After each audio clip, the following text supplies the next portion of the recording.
شوف بدك نفهمك فريد. بار اكزومبل يجوا عندك زوج عباد، واحد يمد لك 100 حبه تفاح وواحد اخر يمد لك 5 حبات تفاح، شكون فيهم اللي راح تحبه اكثر نتاع؟ باينه اللي عنده 100.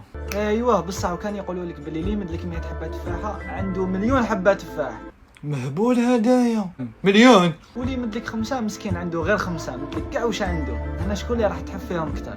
ماشي معناتها واحد يمد لك كثر معناتها يحبك كثر، هذه الدنيا ماشي غير دراهمك فاهم، كاين عفسه واسمها القيمه. انا تعرف باللي اللي يمد لك 5 يحبك كثر باسكو يمد لك كاع واش عنده. يا ما نكذبش عليك ها، والله ما تقدر تعرف التفاح هذا كان بيكون مضروب فاهم. انت التفاح هذا شتو ولا كيفاه؟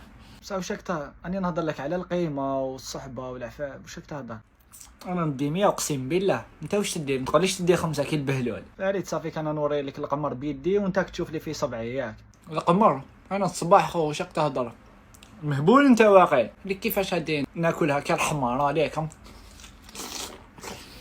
انا مهبوط. واش رايك نبيعوا التفاح؟